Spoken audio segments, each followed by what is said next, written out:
Manus flat on the canvas. We are ready to rock and roll. Second round of action. There is a cut on Manus. Jesus. Martial arts, Jack. My man B-Hop, he got dropped out the ring last night. I need a little judo baby. And let's do it, Ron. Let's hit me up. See you were filming this. You got a face for radio. That's got a face for radio. That's nice. Martial arts chat. Hello, welcome to Martial Arts Chat Podcast. The roundtable is back. It's been far too long. We've got an outstanding panel waiting to answer your fan questions and helping us look ahead to a massive fight card. MMA is at its finest next weekend. It's UFC. Martial arts three title fights. So let's get down to it. Before I introduce the panel, a quick shout out to our sponsors, A1 Fight Gear. A1 Fight Gear use the latest cutting edge boxing gloves for professional and amateur fighters, gym enthusiasts and kickboxers. So local national gyms in the UK. Do yourselves a favour, check out a1fightgear.com. If you want to get in shape, get back in shape, then go to beastgear.co.uk, use the coupon code MartialArtsChat and save 15% off your purchases. They've got core sliders, straps, barbell pads, all sorts of strength and conditioning programs to suit your needs. Beast your goals with beastgear.co.uk. We're also sponsored by Feel Supreme. FeelSupreme.co.uk offers CBD oil and natural nutrition.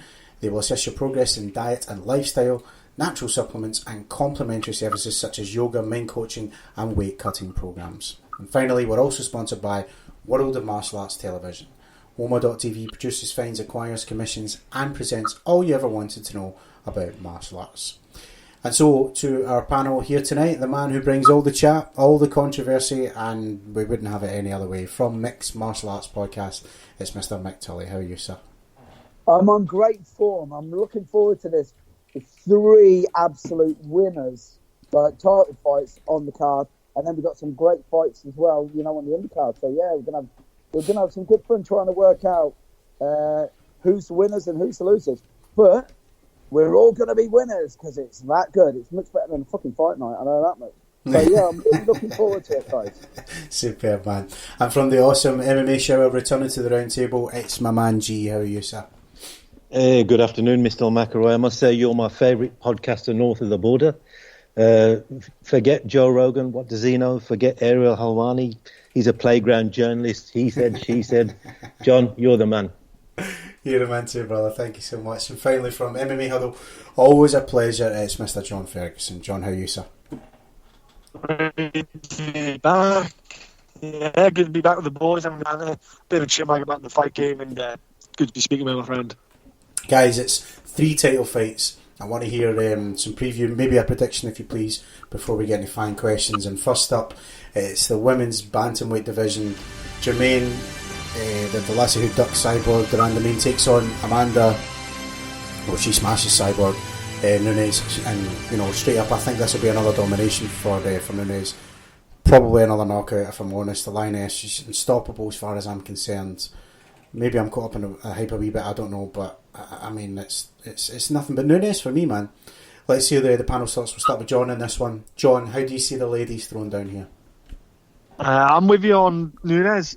They fought back about 6 years ago, and in that match, it was Nunes using a grappling aspect and got it to the ground among the TKO there. Since then, Amanda Nunes has just come on leaps and bounds. Like her skill set now is insane because she was more of a black belt jiu-jitsu practitioner she had a couple of good strikes, but with ATT, Mike Brown, who is one of the best kind of tacticians out there at the moment, he is on fire with his guys and girls who he gives game plans to and trains at the present time. You know, they're firing on all cylinders. Amanda's got an insane amount of team and talent around her as well. I think that her all-round skill set, she'll have the hands, the power to trouble Duranda May. The problem with Duranda May is she doesn't have the grappling aspect then to really change the angle of the game and where it goes. This is where Amanda can really just dictate where she wants to go. I know Duranda May had that win against Aspen Lad where she got that strike in, but she's not going to get something like that heavy on Amanda without getting something heavier back. If I'm Amanda, I would put the hands on her once or twice and then get the hands up to get the takedown and just take it to the ground where her skill set is far superior and get the win with a ground and pound. So I'm actually going to go ground and pound win for Amanda Nunes. I think she'll just go back to the grappling aspect where she's far more superior. She has really nice inside and outside leg trips in the clinch game. So I'm going to go with that. That's a good shout, man. Yeah, I mean, I like it. I see it on the feet myself, but you mentioned there the history with the grappling, and yeah, that's a huge possibility as well, my friend. Mick, what about you? Your thoughts on this title fight, sir? It's got to be Nunes all the way for me on this, just for the simple reason it's mixed martial arts and it's not kickboxing, it's not stand up. De Randamie is unbelievably good, but you like the thing is she literally is just a striker, nothing else. She's never gone for a takedown with the UFC, but she's never submitted anybody. You know what I mean? Don't get me wrong. 46-0, 30 knockouts. She can kick the shit out of anybody, but Nunes is going to literally, just saying there, put one or two on her, get the hands up, take her down, and it's either going to be ground and pound or it's going to be a sub. I'm really looking forward to this. This is actually I'm actually really looking forward to this one. This could be main event on its own with nothing else, to tell you nothing but the truth, because Nunes is super exciting to watch, and just after the win against Holly Holm as well, that's already cemented her as good as it gets. You know what I mean. So I'm really looking forward to this one. I think it's going to be an absolute belter. Same, man. And Gene, finally, your thoughts. First of the 3 title fights, who you got in this one, mate?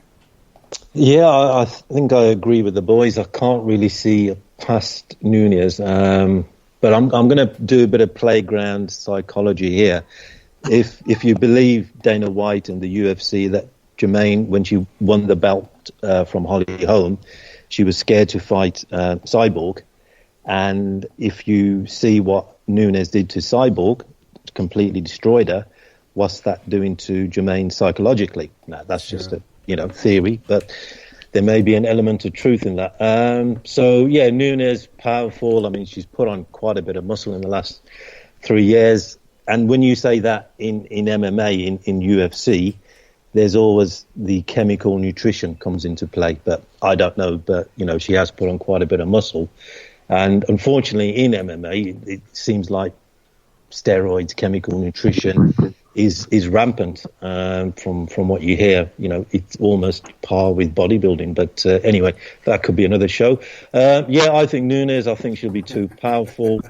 Probably too direct as well, but Germaine's, she's maybe slightly stronger than some of the other opponents, longer limbed. That may come into it, but I think more than a round, 2 rounds, she'll just have no other options and just get beat up. So, G, since you brought it up, the steroids, right? I'm going to ask probably a stupid, but I guess it's an ignorant question. You guys can help me out. With the steroids, with the ladies, how does that work? Is it the same effect? Well, the steroids are androgenic, so that they build muscle. And in men, you get women like breasts, you get acne, you get smaller testicles because your testicles stop producing testosterone.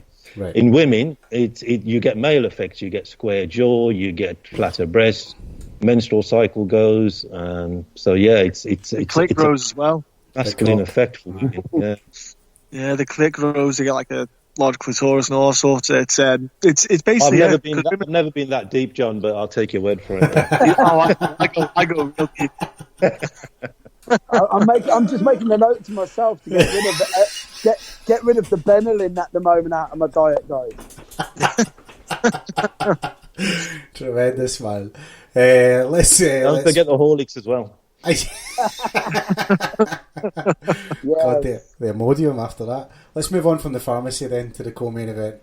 We've got Holloway. I don't know, man. I feel like he's lost a little bit of shine after the Poirier fight. I mean, man, he moved up in weight. I mean, he had good moments in that fight, but he took a loss. And there's that thing now for me. The era of invincibility's gone. Volkanovski, we've spoke a lot about it on this podcast. Makes for an interesting fight anyway. Holloway's still the champ and he's still on this fantastic run at featherweight, but given what's happened recently with Poirier, changes things for me anyway. Let's start with Mick on this one. Mick, your thoughts, featherweight title? Well, I'll tell you something. This is one that I had to speak to. I have to give a shout out to my son Max, my youngest son, hit this kid literally. He's like Dustin Hoffman, man, in Rain Man when it comes to MMA. The guy remembers everything. I wish you could count cards because I'll take him to the casino. But he's really, really good. He's really, really good when it comes to like analysing fights. And we were talking about this earlier. And he said that he's very binary. And Max was like, he goes, Volkanovski's going to knock out Holloway in 2 rounds. And if he doesn't, what's going to happen is Holloway will get a decision. He goes, it's not going to end up going to be a submission by either of them. And he just said, what you've got to remember is, goes, and I'm quoting Max completely on this, because we were talking about it, because I was led by my heart, not by my head, because I was looking at it going, yeah, I'm a big mark for Holloway.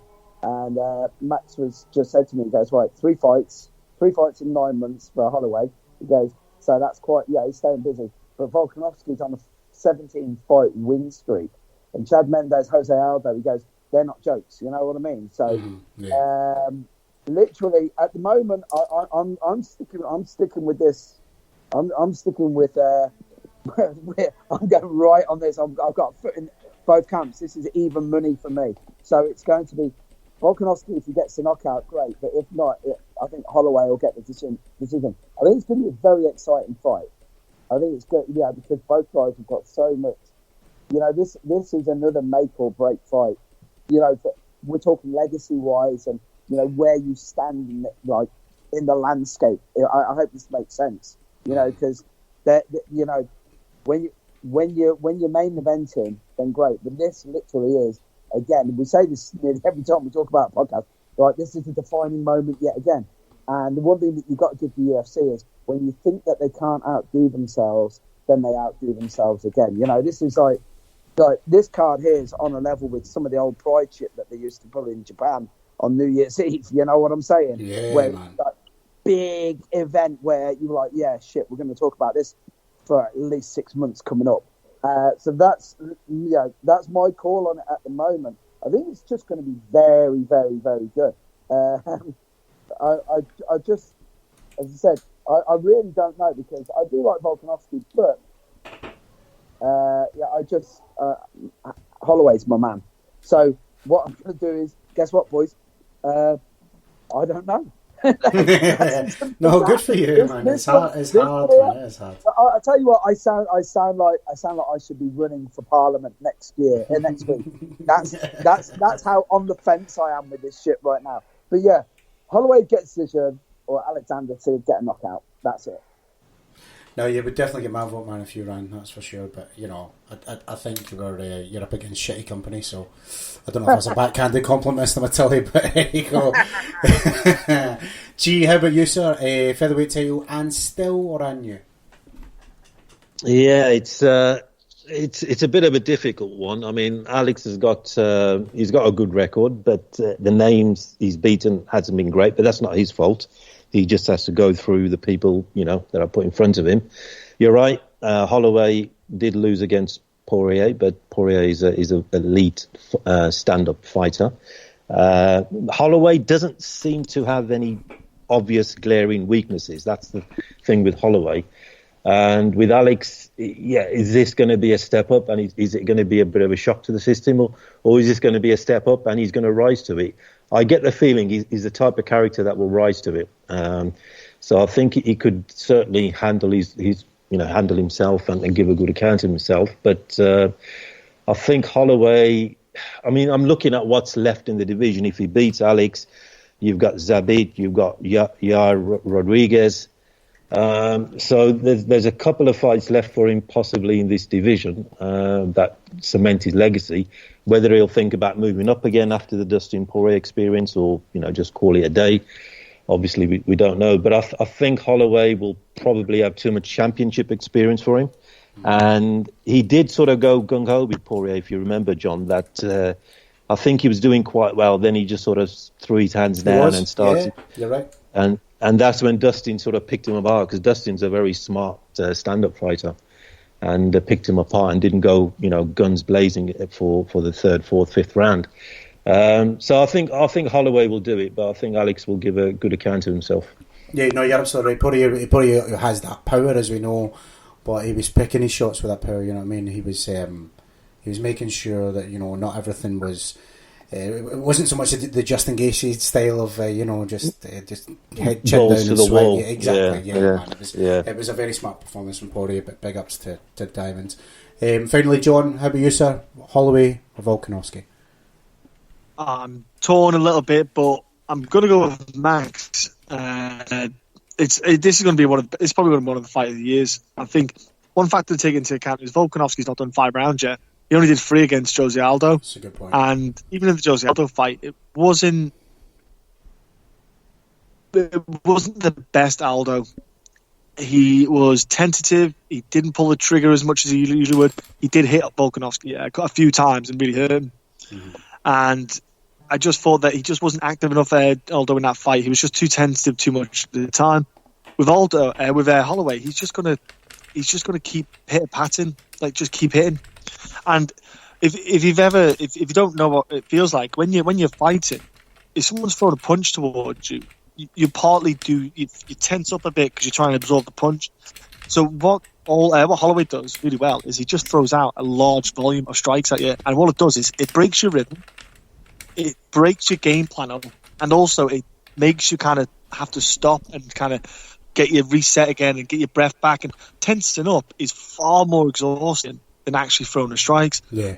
Now, the grappling aspect, Volkanovski will want to try and maybe get the fight to the ground because it's going to be a height and reach distance and disparity. I think Volkanovski's going to try and get to the ground. Holloway's actually surprised really getting up off the ground. He's not, he can get taken down. He's not bad defense, but I could see him maybe getting taken down, scooting his butt back to the fence and getting himself back up again. I think Volkanovski's going to be good in the first couple of rounds, but that pitter-patter of strikes, like Holloway just throws an abundance of strikes, and he's not had this happen to him yet, Volkanovski. Like the Chad Mendes fight, he fought depleted, kind of past it. Mendes had come back from suspension and all that. It wasn't the same guy. He was just getting the paycheck to get out there. Volkanovski got that win. Mendes he's not good after 3. He's not good for 2 rounds. Mendes was gassing. I think that he's going to do well for the first 2 rounds, Volkanovski, but I think if it gets to like 4th, 5th round, you're going to really see Holloway just really pile it on with the strikes and just overwhelm Volkanovski, especially with the jab. Just pitter out, pop, and just hit that jab out for 5 rounds. It's going to throw Volkanovski off. It's going to keep him away from you. It's going to keep him it's going to frustrate him, and that's when he's going to start throwing the incorrect strikes. I think the kind of fight IQ that Holloway has, it's just going to show a bit of difference here. Because, like you say, the 2 top guys, he fought Darren Elkins, Volkanovski, which isn't a bad one, Mendes and Aldo, but I do feel Holloway absolutely destroyed Aldo. Destroyed twice. Twice, yeah. Holloway's the Poirier fight, I don't really take much into it. I'd like Holloway to step away if he's going to go to 155, build into a 155 frame. He was still a 145 frame, just not cutting that 10 extra pounds when he fought Poirier. If we look at Poirier now, he's not the same guy he was when he went down to 145. Different Absolutely. Physique completely to put the size back on. So I think it would be a different kettle of fish if you let Holloway do the same thing, go away, get the 55 frame and come back in. Yeah, but I'm going to go with Holloway on decision. Yeah, you're right about it's all well and good doing the 155 on a few weeks' notice or whatever, or even just for a camp. But yeah, if you're doing it for a while, and you know this, John, and I'm sure like Mike on this as well. Like if you're filling into a frame, your training's different, your diet's different, but your sparring and everything else, your technique's different as well, because you get bigger bodies to deal with, and you're right, man. You've got to fill out that frame and utilise it as best you can for sure. Yeah, it's going to be some fight though, man. I can't wait for this. Probably that's the fight I'm excited for. Well, I don't know. I say that. That's the fight I'm excited for the most, but the guy I'm excited for the most, and I know it's trendy as shit on him, man, is Kobe Chaos. But I tell you, man, that performance against Robbie Lawler was flawless. I don't care what anyone says. I was the first to say after, I think it was a Maya fight, he was given the interim belt. I'm sure it was off that victory, and I was like, well, this is just because he's talked his way into, just smack talk. That's the only reason he's got there. And it wasn't even good smack talk.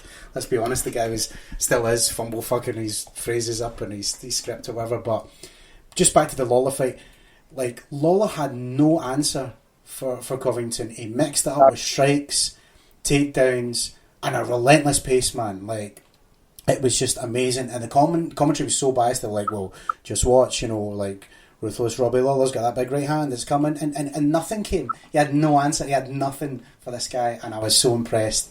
And Marty does man not in man with his tweets. You know, he does that. You know, I'm doing this for my country, USA or Nigeria or fucking America, Africa, wherever the company are promoting him. That's he's Me Too for that, whatever.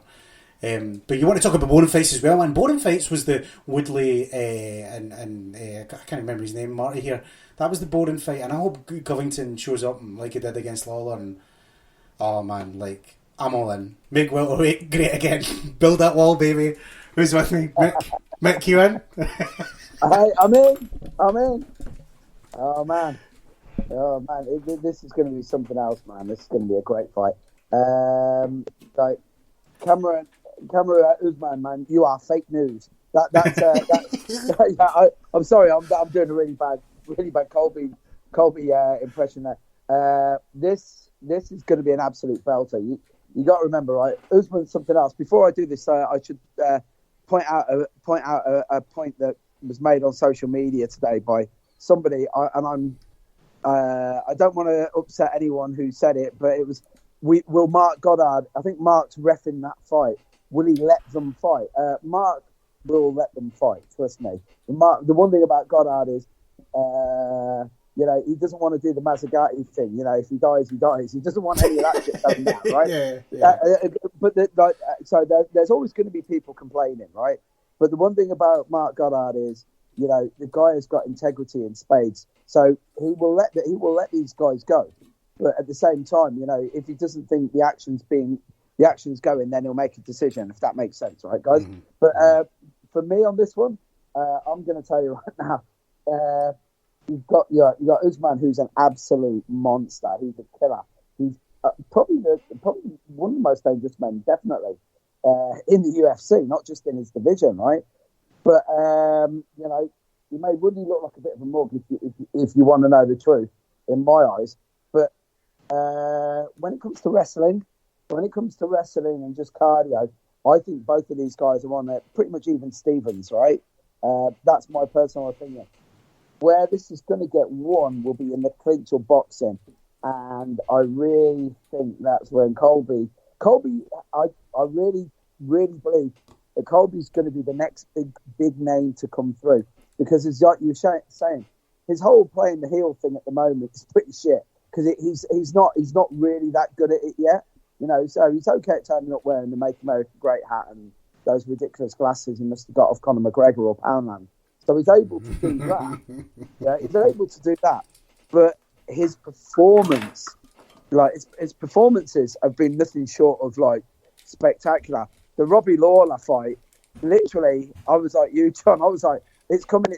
I was like, when's it coming? Exactly. It doesn't look like it's going to come. This guy's got an answer for this guy. And the thing is, it's just his cardio is fucking relentless. His boxing game's great. His stand-up, like just his stand-up clinch game is really, really good.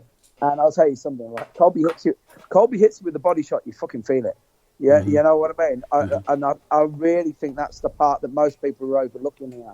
Because when you get two guys as equal as this, it's going to be, you know, without sounding like Simon Cowell, it's going to be the X factor. It's going to be the one thing that one of them hasn't got. And I think it's going to be an absolute. I think it's going to be a great fight. That's for definite. I don't think it's going to be an early stoppage. I reckon personally, Colby to just outwork him for 5 rounds.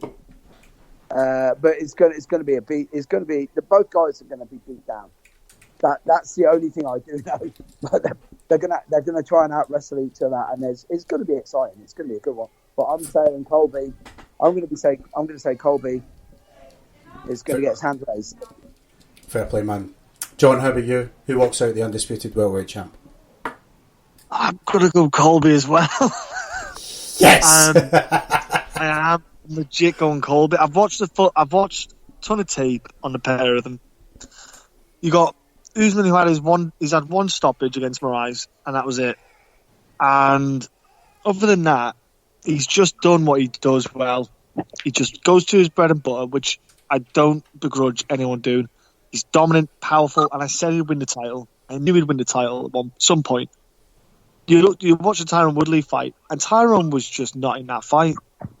He wasn't in that fight from the get-go. He just didn't look interested. He was like looking around. He looked like he could not give a. It looked like he couldn't give a fuck. Yep. He was just like, I just can't. It just wasn't. It wasn't on that night. Now, fighters have that. They'll have times when they peak and they're on form, and there's times when they're off. And he just had that bad day. That bad day when he had the wrong day to be off, and he just got. You could see in his face. He just was like, I've got no answers. I can't. I'm not going to do anything here. And I was like, Tyron, you got heavy hands. You have to land one of those hits on Usman, and that will rock his world. And he just didn't let his hands go. Robbie Lawler, exact same. Robbie Lawler, first 2 rounds, looked like he was going to try and find that left hand, drop that bomb on Colby. And after that second round, he kind of just didn't have the answers. He was just tentative, holding back. And you got to look at the number stats. Look at the numbers that Colby put there. If it wasn't for like 500 strikes or something, he threw an obscene amount of strikes. Yeah. Now, don't get me wrong. I'm not saying they were heavy shots, but what they did do, like I said with Holloway, they stop you fighting. Because you can't guarantee that strike or the following strike isn't going to be a power one. And Colby's smart. He'll throw 10, throw one hard strike and just carry on doing the same thing. You just don't know when it's coming. And it's frustrating. And I think it's going to be similar again. I think Colby's going to want to keep on the feet and just pitter patter and just throw a relentless barrage of strikes. Because Usman's got a couple of good heavy strikes on him, but he's not a numbers man. He will not throw the numbers that Colby will. And then when it comes to the grappling aspect, you'll see some fantastic switches, reversals, transitions. But I think Colby will be the one who initiates any takedown attempt. But I think he'll try to keep it standing just as much as he can each round, because he will and should have the better advantage there. His conditioning's through the roof, so his punches, taking a punch is huge. Because with your conditioning being nice and high, it helps your recovery. He can take a punch well. I think he'll just outwork Usman in that sense. I think it'll be a tight fight. I think it'll be a great fight. But I'm going Colby here. No, fair play, man. Now, I like what you said about comparing the Lawler Covington performance with Tyron Woodley and Usman. I beg to differ a wee bit though with Lawler. I mean, I think he did his best to do what he normally does. He's corner shooting. Like last minute, Rob, you got to go for it, and he was doing his best to try and swing. And I think he did connect, but by that point, the shots just don't have the kind of sting that they would have had. And yeah, exactly, man. So he did land, and one could make the argument that, well, he had a shot from Robbie Lawler, but like 4.5 minutes into the final round, that's just not the same Robbie Lawler. But that's testament to Covington, man. Like you said, the pace is relentless. He mixes it up fantastically well with strikes, takedowns. You're thinking about the takedown because the strikes are coming. You're thinking about the strikes because the takedown's coming. It was just like I can't emphasize enough, man. I couldn't give a fuck about the guy before that fight. I got to be honest. Even when he was walking out to the Kurt Angle music, I mean that should have had me jumping up and down, and I was still like, "Oh, this is typical cheesy nonsense." And then when I saw the fight, I think we're all kind of cut from the same cloth here, where a lot of us, all of that is just gravy. We're the kind of fans that just want to get to the fight, right? And when we saw Fight Night and I saw how he performed, I was like, oh, this guy will do for me, man. That's a fantastic performance. G, what were your thoughts? Main event of the evening. Who you got, sir? Yeah, I think I'm going to go for Covington, but I'd just like to say a comment on Mark Goddard. I agree. He probably will see, the fighter's perspective, but he had a pretty good amateur record around the Birmingham area. I remember going to see his fight 8 years ago, a couple of his fights. So he obviously understands the fight game because he's been there. As well. Mark's still teaching no-gi at my good friend Stuart Quilt's place. Is that in Erdington or Birmingham? No, not Erdington. I've got to give a shout out to my mate Andy McCready. I train there on a Thursday. No, over in Grayson Barrow, Hells Owen. But Mark was really, really good back in the early days. Yeah. Where we're talking, this is when they were still money laundering money through that game. You know what I mean? Yeah. Mark was a standout fighter. He was. Easily the best wrestler. Easily the best wrestler at heavyweight of that era. In that era. Was he a heavyweight? Was he called? That's what a lot of people don't. Yeah, he was quite a big heavyweight, yeah. Then he went to light heavyweight, didn't he, for pro? Oh, man, I tell you, I tell you something. When Goddard stands next to you, man, you start thinking to yourself, I didn't realise they made superheroes like that. They built him where meat was cheap. The guy's still huge. Yeah. So Goddard gets he gets a lot of shit. My neck of the woods. I won't name names or say who, but I think it's just. I mean, I love my brothers at the Scottish Hit Squad, but I think there's a few shitty decisions, and he happened to be the guy who was reffing, you know. But anytime I've interviewed Mark once or twice at shows, and he's always struck me as a nice guy, a very level-headed guy. And anytime I've seen him ref, he always he knows his very shit, level-headed. So. Yeah, no, you know, obviously he's got a good head on his shoulders, and he's gone into the referee game and made a very, very big success of it. So, but Covington, I think like you, John, I've sort of grown into him a bit. His trash talk was so transparent. Oh, it's awful. Ridiculous. No. Yeah, but he's sort of built up on that. He's making less mistakes. He's got a bit of a gimmick. I don't mind. He's very WWE. And he's loving it, and like you said, the Kurt Angle music, and I think he wants to come in on next week on that music as well. He's going to talk to Bobby Lashley, apparently, who trains at ATT, and then that's how he got to know Kurt, or sort of got in contact with Kurt in the first place. But Covington, his cardio's obviously through the roof. He's a volume striker, sort of Holloway. Nick Diaz, sort of Nate Diaz type of, not going to really knock you out with one blow, but they disturb your sort of your algorithm of the way you're thinking in your brain, and the barrage and volume of punches. But going back to the Robbie Lawler fight, Robbie did go, if you watch it again, he did go for it in the first 30 to 45 seconds, and he did swing. And the most impressive thing from Colby, he literally stood in range and tried to work it out. For a wrestler, he could have easily gone down with the sign of a first punch and, gone for a single leg, double leg. Yeah. If you remember Anthony Johnson, when he was on tear, he fought Ryan Bader. And Ryan Bader was on the other side of the cage and tried to do a takedown from 27 yards. That's how scared he was. But he literally dived like a swimming dive. Yeah, that's right. And but Colby stood there and took a few and sort of worked it out. And like you said, he mixes it up: kick, punch, kick, takedown. And he reminds me a bit of when Cain Velasquez fought JDS. Obviously, the first fight he got knocked down pretty quickly, but the next two he just kept punching, kicking, wrestling up against the fence. And I reckon it will be a bit of back and forth before Marty. And psychologically, I mean, to us, he's a bit of a gimmick, but he's really getting into Marty's head. He's said things about his father and about his dress sense. The curtains when he came in the Nigerian national dress, and it was quite funny because I can't remember which press. It was the big press conference where they bring out 4 title fights and 8 fighters or 10 fighters. Yeah. And Usman said to Colby about, you're going to call the police, because obviously before that, when Fabrizio Verdum threw a boomerang in Australia, as you do in Australia, a boomerang. Well, you don't have a knife. No, call that a knife. You call that a knife, mate?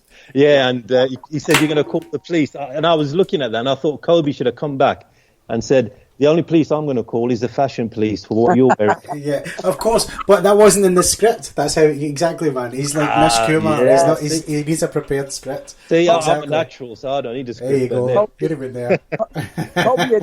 Colby had never seen Coming to America. You know what I mean? He had no idea. Yes. I'm telling you, there's nothing more fashionable than a Nigerian going to church on a Sunday morning. I don't care what you say. I'm telling you. Yeah, you see those guys walking down the road and you're going, if I could pull that panache off, I'd be doing it myself. If I was Kobe, I'd start calling Usman Brother Numsky. Brother Numsky, how are you? Beef jerky. Yeah, nice. That's a good one. I like it. But I think he'll get into, he's already in his head, because in the face-off in the last conference a few weeks ago, Marty came in with his shirt off, which was quite a good comeback, to get in your face. But I think Colby won't be scared of his punching, so he'll be nicely in range and he'll mix it up better, and maybe in the 4th and 5th round he'll become more dominant. And they haven't got the record with a great number of finishes. So I'm going to say a pretty comfortable decision for Colby. I like it, man. Guys, it's time for the final part of the show, and it's my favourite, answering fan questions. I'll remind the panel of the one rule we have on the podcast, and it's simply don't wait your turn. The floor is yours, guys. So for Eddie, we'll start with the Twitter questions this week. At Else for Elf, Tito Ortiz for the bell after rear naked choke against Alberto Del Rio. Who's with me? I didn't see this. Was that what happened? I didn't see it. No. Was this an MMA fight, right? But Yeah, 2 minutes. Pay-per-view on Combate Americas. Oh fuck. Pay-per-view. Pay-per-view. I wonder how those numbers. Is that Alberto Del Rio? The The rest. He fought. Who did he fight? He fought Crocop. I remember that with the mask. He went professionally in MMA. Yeah. In Pride, it wasn't Pride, but it was in Japan, I think. Yeah. Hey man, I'm telling you. When did he fight Crocop though? Without being 10+ years ago. Yeah, it was back in the day. Really? Yeah, it was in Japan. Yeah, It's got to be. Wow. That was when Crocop was still sending, funeral ones. Cemetery. Yeah. Was it retirement home or ambulance? I remember was a left leg or something like that. Left kick hospital, right kick cemetery. That's it. And I tell you what, Crocop was a badass in those. I didn't realise he was though. Oh, Tito should give it up, man. There's, we've said this so. It's just getting gimme fights. Yeah, what the fuck is he doing, man? Like, he drags the carcass up of fucking Chuck Liddell and knocks him out, and you're meant to feel good about that. And now you're fighting Alberto Del Rio. I don't know. John, two bums. Sorry, boys. Like, Chuck's a bum. Chuck's a bum nowadays. You know what I mean? He's like chin had gone. He was he was fragile old man. He's now effectively a bum. He's not a legend that he was, so to speak. He wasn't prime. Sad, man. It's really now sad. an old man. So he's a bum. Chuck was right place, right time. Good takedown defense when no one could take anyone down anyway, right? He had that receding hairline Mohican thing going on that made he had a six-pack. I'll tell you what, he looked like Magua in reverse, from Last of the Mohicans, with Daniel Day-Lewis. He had this. It was awful looking anyway. But the thing is, when I look at this and I look at Tito Ortiz, it's one of those. I might have to do it by Twitter because he probably still would batter me. But it's that point where you go, look, Tito, you made a ton of money and you married Jenna Jameson. How greedy are you, dude? You know what I mean? You made a ton of money at MMA and you're married to a porn star. Trust me, you did all right. You've had your share of success. Step to one side now. But yeah, that to me, that does nothing but devalue. It just turns the sport into, a laughing stock, really, right? Yeah, they need that Veterans League, don't they? They talked about Tito's mentioning everything. They did that Veterans League. I'm like, I mean, I don't mind the idea of a Veterans League, but it needs to have legit guys in it, not fucking. Yeah. Not washed up on the beach. If they get that Veterans League, I hope they get it sponsored by that. Remember that drug that Robert De Niro took in Awakenings to wake him up to straighten out that Parkinson's disease or that fucked up sleep sickness he had? No, what the fuck? Do you remember that movie Awakenings? Yeah. No, I've not seen that one. The thing is, the last thing that MMA needs is 50-plus-year-old men fighting each other because it's not going to end well for them anyway. Most of those guys are going to end up looking like Michael J. Fox pretty quick anyway. You know what I mean? So they But did I say something controversial then? You know what I mean? I don't even know what his record is, Michael J. Fox. I know didn't he fight Biff Tannen twice? I can't remember. I don't know. I think that one of those was a no contest. But no, look, it's not going to end well for the sport. That's what I should say. Anyway, I should have phrased that a little bit more politely. Sorry, John, you might have to edit that last one out. Michael J. Fox. He's 0-1 against the Martians. I remember that from that movie. My God, man. That's Michelle for weight. After getting screwed by the judges, her words again. Will Calvillo move up to flyweight after missing weight again and continue pissing and moaning there? Oh, God.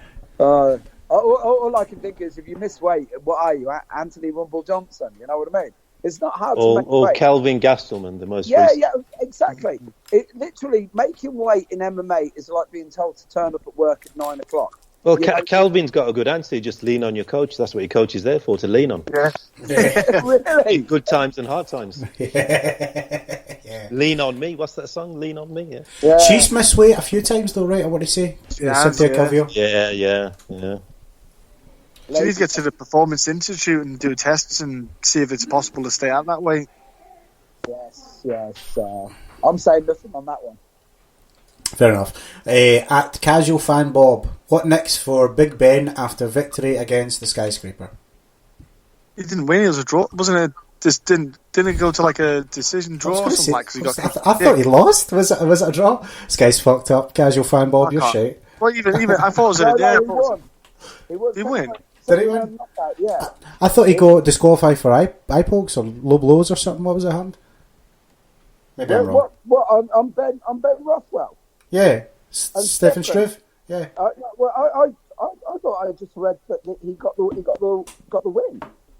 Let me go. Oh, see, I Yeah. didn't watch the fight. Dog shit. I'm just checking online, and he says knockout. Ben Rothwell finishes Stefan Struve. Yeah. Well, have a look at the records on both of these guys. Like 29 and 17. You know? Yeah, that's heavy. Ben's been awful since come back from suspension. It's a fight I was never interested in watching Ben Rothwell again. And same with Stefan Struve. The pair of them, I'm not interested in watching them. No. So Ben Rothwell got docked a point for repeated groin kicks, but then he finished Stefan Struve. Yeah, he kicked him in the nuts twice. Yeah. Am I the only person who looks at Ben Rothwell and thinks that he's a white version of Daniel Cormier? You know, when you see the pair of them, you look at both of them and you think, you guys ever thought about going on ketogenic diet? Rothwell went on steroids, but didn't work. Yeah, he did. Work. Yeah, he did. He got Anyway, banned. at Yella and Hella, who wins in a 5-round fight between Corbin and Johnson with Swinson as the referee? Swinson wins. Yeah, she'd drag both of them. It all depends who turns up, doesn't it? You know,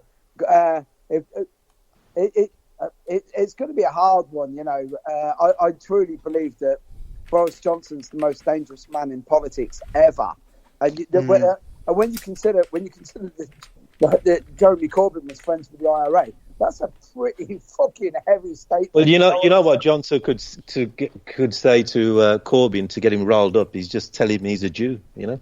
Oh, he went there. I knew he didn't go there. I'll tell you something.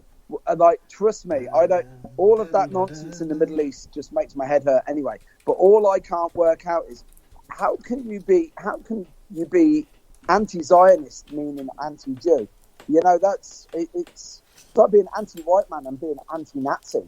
There's a huge difference between the two of them. You know what I mean? But it's like I don't know. I think Johnson should just be strong and stable. Is that a bad pun to use? Yeah, I think. Johnson to win it. I tell you who would have won it: intergender champion Margaret Thatcher. Swear to God. But having said that, it was a 15-year-old. Oh no, she was pretty good against minors too. Hey, boom, I'm here all week. But she had a great name for MMA, Iron Lady. Yeah. Iron Lady. Oh, imagine. Are we talking about testosterone again? And you know those. What was that? I heard at one point something about clitorises, and I actually turned off. When I heard that part, I was like, I don't want to hear any of this. Enlarged clitoris, I believe, was the medical term. Enlarged. Yeah, there you go. That's it. Well, The Iron Lady. What would Margaret Thatcher's walk out be music? That'd be fuck, man. What would The Undertaker soundtrack. Now you're talking. That's a good show. Yeah, that'd be good. Yeah, did she? I don't. Obviously, I'm not a big fan of Margaret Thatcher, but didn't she have a bit of Michael J. Fox at the end as well in her life? Didn't she have Parkinson's? Yeah. But she was like nearly 80, wasn't she? I think she was up there, man. I think it was. Yeah. Wherever she is, I hope they're playing AC/DC and she's burning to a fucking crisp now. Sorry, On a coal fire. Aren't we supposed to be apolitical? Yeah, imagine all the hairspray that she had in her hair. That wouldn't last too long. Oh, would that'd it? be glad we got Yeah. Sure, Just to make it clear to the listeners, we're not assigned to any party. We're not getting paid by any political party. I don't vote 'cause I'm not in the UK. You see, so I don't even give a shit about your politics. I'm in the we've UK got and I don't vote, so I've not got an excuse. Well, I guess I have. They're all shit. I mean, there's my Well, excuse. I'll tell you right now, guys, with not even a loose connection to MMA and politics, literally, if you're in the Solihull area, please vote for Rosie Sexton to be your MP. You remember Rosie? Rosie MMA fighter. Is she really? Yeah. Oh, Rosie I love was Rosie Sexton. as a candidate for the Green Party. Like, literally. Oh, that's a shame. Rosie is awesome. She's the coolest person I know. And the one thing about Rosie is the only person that when I go to post stuff on Facebook, I immediately think to myself, am I going to get inboxed by Rosie? What will she think of me when I post this? I always ignore that internal dialogue and post it anyway. But yeah, she's one of the most level-headed people I know. So if you are going to vote for anyone and you're in her constituency, vote for Rosie. Get her in there. All right? It was one of my first interviews, man. I interviewed Rosie, 2015. That was a while ago. Just a wonderful human being. It's a shame that she's green, though. Does that mean she's going to tell me to go vegan and stop drive my car and shit like that? Hey, I'm telling you right now, you won't have to buy a Tesla. You won't have to support Greta Thunberg or any of that. Fuck for that. You won't have to live in a cave in Ben Nevis. Yeah. No. Right. Did that for a few years. It didn't work out to him. Literally, I tell you something, guys. That Green Party, they're a little bit out there with some of the stuff they come out with, but let's put it this way: politics is fucked now, anyway, man. Well, I'm all for the Joe Rogan press the reset button, man. I want to be like at the end of that movie World's End, where we go back to the Dark Ages. Right? Yeah. That's exactly what I'll tell you. What, man? 2 men enter, 1 man leaves. All of that shit. I'm ready for that. I've been training my whole life. Pressing the button, repressing the button is fine, but you got to make sure you got something better. Be careful what you wish for.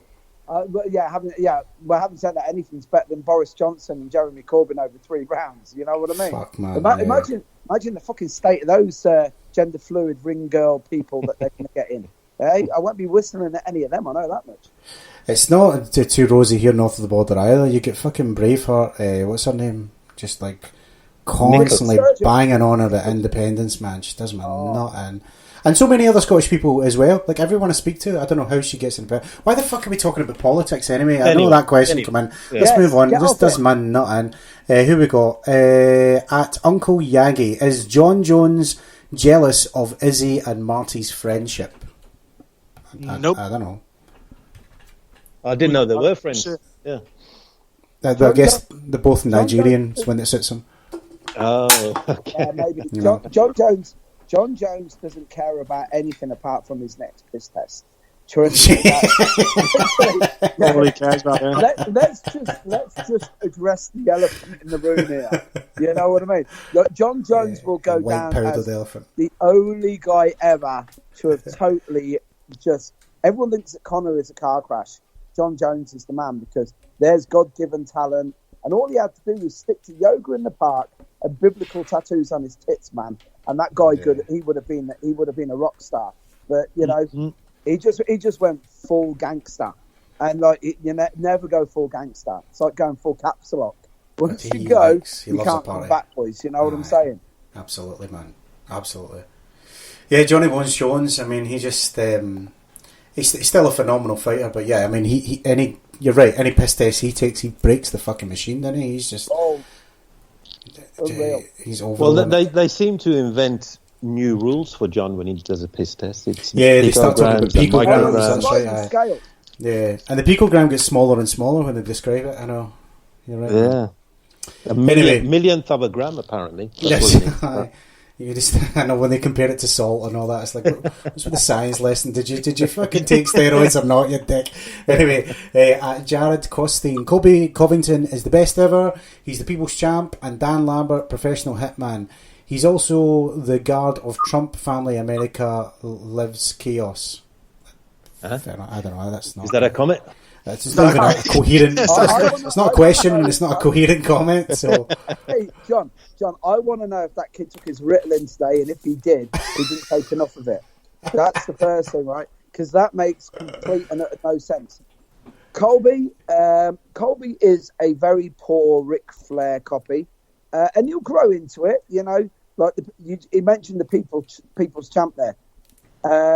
All of these gimmicks take time. You know, especially now in MMA because the gimmicks are only just coming in.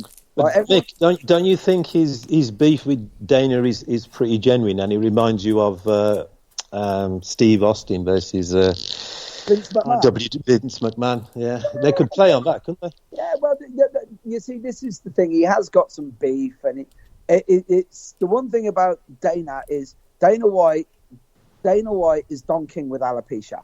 He doesn't give a flying fuck as long as he is being made, right? Yeah, money. And he will walk over anyone as long as everyone now. It's like, oh, the UFC. Dana really isn't that connected to it. Dana is connected to it, and not only is he easily the best heel character ever, better than Vince McMahon ever was, right?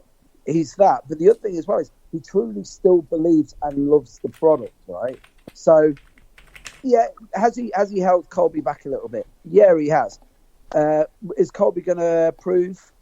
Yeah, hopefully he will do, because I think this fight's going to be. But when you're a 0.5 billionaire, you don't really care about many things, do you?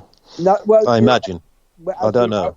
Boys, as we said off air, there comes to a point where you're that successful that you just have to go to extremes, right? And that's the thing is to get some stimulation. Yeah, that's exactly right. And Dana White now has got that much money that literally he would do this for fun anyway. Now, yeah, of course. There's a point where you get to this process without sounding like Alan Sugar. You know what I mean? There's a point where you get to this process where you're like, well, I'll just do this for free now anyway. And literally, that's where he is now. I think Colby, 2 or 3 more fights, he'll get in. And the one thing about these gimmicks. And Conor McGregor was the guy who brought it all in, was these gimmicks are getting ordinary punters now watching. Yeah, we had the AJ fight last night, and a lot of guys were really big for it. But and they're really up for the fight. But MMA now is taking over, and the thing is, the money doesn't trickle down to the fighters the way that it does in boxing. You know what I mean? So we're getting into the glory years now of MMA. Well, if you're a promoter now, you're going to make a shitload of money because you'll still get guys. You'll still get guys to fight in the UK. You'll still get guys to fight for $10,000. But the problem is, MMA has a promotion, a business, a fully fledged private public company, and that's why the money doesn't trickle down. In boxing, you have effectively an agent who's your promoter, and you give him 10, 20%, and you get 20, 30, 40, $50 million. So, and it's a promotion. Run is the governing body, hands out the belts. In boxing, you've got WBA, WBC governing bodies. So you're so right, my friend. Like literally, people have no idea. There's a reason why MMA's spiritual homeland, its spiritual home is Vegas, because it's full of goombas, right? It's full of like connected made men running the show. And you know, when it comes to like legitimacy, we were talking about Mark Goddard earlier. Mark's one of the really, really legitimate men with integrity in that sport, right? But he's the guy in the ring doing that. You see all the backroom stuff that's going on? That is Shirley Crabtree and his brother. You know, like Big Daddy. Do you remember when Big Daddy was coming down? Fuck yeah. And then everyone was like, I do, yeah. Giant haystack. Referee. Yeah. Like Shirley Crabtree, right? Big Daddy's brother ran the promotion. You know what I mean? Because he didn't get there on his abs, did he? You know what I'm saying? Like, having said that top hat was pretty fucking smart. You know what I mean?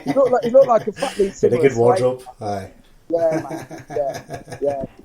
Good times, man. Last one from Twitter is Darren Keska, who says, I'm so embarrassed that a portion of the US MMA fan base that are extreme left, liberal, emotionally broken and can't support our country and people like Colby. If you win that title, please be a champion for the values we're missing in this country. Let's go. Boys, before I answer, is there any chance I can just finish my smashed avocado here? because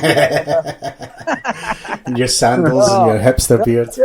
who is this guy? I've never met a liberal yet that likes this game.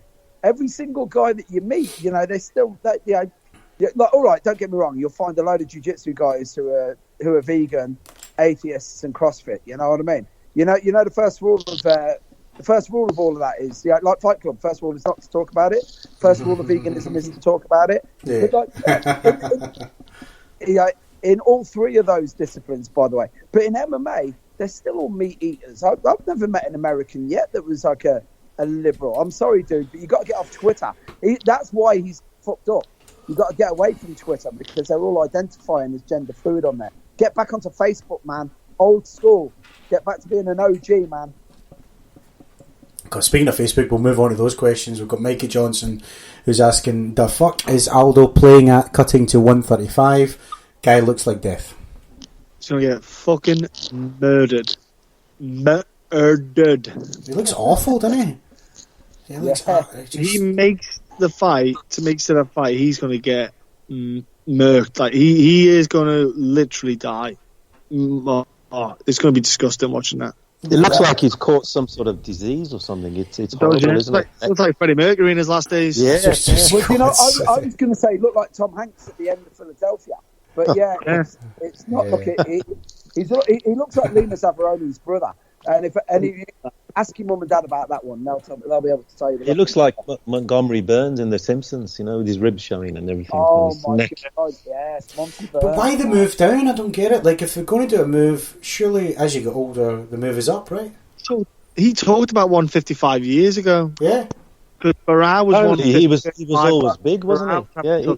And they were both talking about going up a weight class each, and obviously Barra would have took 145, and then Aldo would have took 155. But weird. But Barra's been released. He's been cut. From Yeah, the that's UFC. right. Yeah. Yeah. But he was cannon fodder at that point. Absolutely. He's had so many losses. They were giving him gimmies, and he couldn't win them. Yeah. He lost five in the last five, I think. I think USADA's got a part to play with that, though, man. And I hate it. Yeah. That's the old, they're all on steroids. Anyway, Kieran Colby, we spoke about this earlier on, but I'll put his question in. How long will Mark Goddard, if he's the ref, let Colby and Usman engage on the fence for, even if both men are working? So is Goddard going to be the ref for this one, do we know? I'm not sure. I heard he is going to be. I personally think Mark will be allowed to. Yeah, I see very, very, very seldomly. I see the criticisms coming out. Allow them to work. Yada yada yada.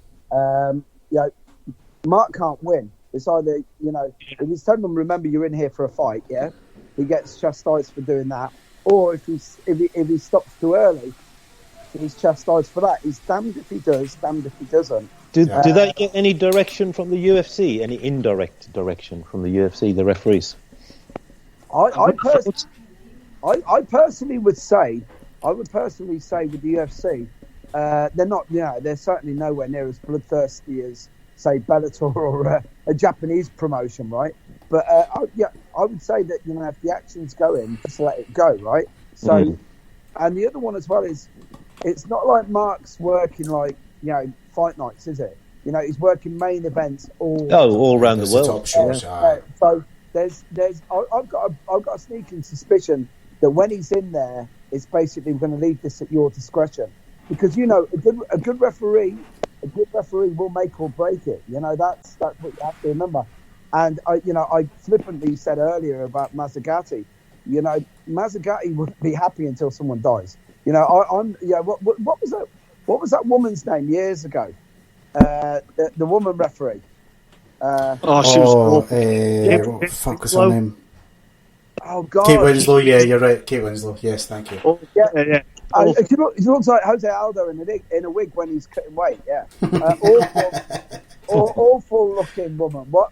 Like really awful, thin lip. Look like she's on heroin. Or maybe I don't hope she isn't. But very, very thin looking woman. You're not saying like the Grateful Dead, are you? Yeah. Worse. The Walking Dead. I think Mark's getting a criticism because of, if you look at the fight with Tyron Woodley and Usman, he was reffing that, and he stood up a couple of times, and I think that's where it's coming from people. Yeah, well, you see, this is the thing. But if you remember, he actually sort of admonished them both to tell them that, remember, you're in a fight.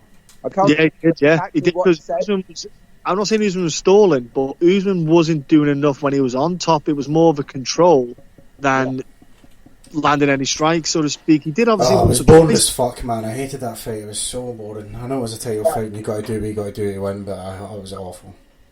Yeah, but it's a grinder. It's like, every now and again when you see GSP grind out No, out I a know. win. I mean, I get it. At least GSP threw some elbows, and you know what I mean. Like, At least GSP had some style. Yeah. Yeah, but when he was grinding it out, it wasn't fun, was it? no, you're right. I suppose not. Miles Painter, will Chase Hooper be a star to watch in the years to come at £145 if he is victorious at UFC 245?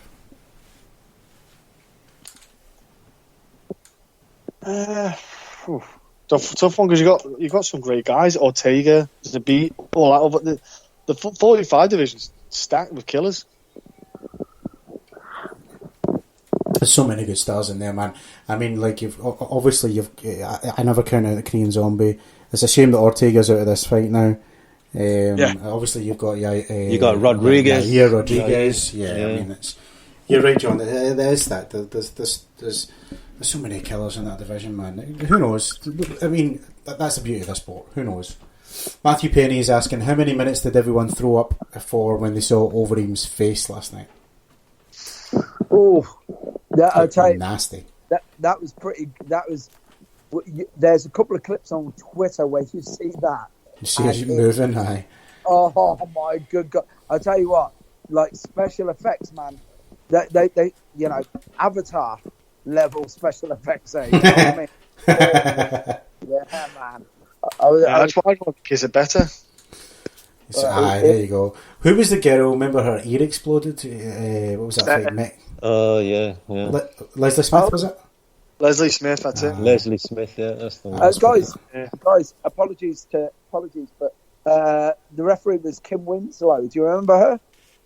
Yeah. Yeah, remember she had like a mullet haircut. She looked like she could have been in Con Air or something. You in Con Air, man. You love that film. Yeah, same haircut as Cameron Poe, yeah? Cameron Poe, yeah, man. What a film that is. Here, Bill Wilker, the man from MMA on the Rocks, is asking a good one. Now, here we go, guys. Would you rather have Overeem's face or Stephen Struve's balls today? Good question, man. That is a good question. Definitely the face. The lips can just be Well, just shameful. Take away the pain, but leave the swelling when it comes to Stephen Struve's balls. Hey, boom, here all week. Neither would be my answer. Yeah, those options aren't on the table, man. It's a split lip or a saggy sack. Anyway, we've got one more from Facebook before we wrap up, guys. Nicky Lowe, thanks so very much for getting in touch. Conor McGregor versus Cowboy. Who you got? No, Cerrone. No, Conor. Bucket Conor. It's back I'm saying, believe it or not, I'm going to say Conor. He does well against southpaws. Yeah. I think he. And no disrespect to Cowboy, but Cowboy is a spent force now, So that's I agree with that. I think. Really? Do you think so? I don't know, man. I mean, I know he's on the way out. Maybe he's not spent, but he's on the way out. I'm not really that excited, but I think Conor wants to. Gentlemen, I must apologise. I am a huge Cerrone fan from back in the day when he. He had the biggest pair of Thai boxing shorts ever, because every pair of shorts he had that little piece of his old shorts from the Thai boxing he were in. Yeah, loved the guy. But again, he's come to the point now where I just really wish he wouldn't fight anymore. Because Ferguson made him look really bad. That's what I'm basing it on. Yeah. I don't think. Do you know who I think? Whoever the winner of that fight should go up against. Go on. You guys know who I'm going to go for. Kevin Lee. Masvidal, baby. Let's go. welterweight. Yeah. Break the bank. If you want it, you really want. And I actually think this is all part of like some cunning master plan, like Blofeld in fucking one of the old James Bond movies. I think this is all a slow burner to get this going. Is this one going to be a 55 or is it welterweight? I suppose it doesn't matter really. It's welterweight, I think. Yeah. Doing it welterweight? Wow, right, okay. I'm surprised at that. I thought Conor would try and get as close to lightweight as possible, but and given that Cowboy's been doing the lightweight thing recently. Right, so they're going to do this at welterweight. Man, I don't know, that probably changes things. I'm leaning more to Cowboy then. Because Conor, I don't know, I suppose you can gas it anyway, but is he more likely to gas because he has to put on, has to bulk up, so to speak? I mean, when he did the two Diaz fights, he was well under. He was like 167 pounds or something, so that was him trying to make the weight. I'm going for Cowboy. Fuck it, Cerrone all the way. Yeah, fair play. Well, as long as Conor stays away from that Colombian-based diet of his, he'll be all right. Colombian coffee, you mean? Yeah, that's the one. That's exactly what not the marching powder. That would be silly. I was actually saying that he listened to a lot of Shakira. Yeah, that's what I was saying. Yeah. Those hips don't lie, Mick. That's what it is. Yeah, drug tests do though, right? Yeah, that's right. Superb. Well, there you have it, guys. UFC 245. Just round the corner. Thank you to everyone who got in touch with some awesome questions tonight. Then we'll be back next week with a reaction show, and then again the week after. It's that time of year again. MMA Awards show, 5th year in a row for us.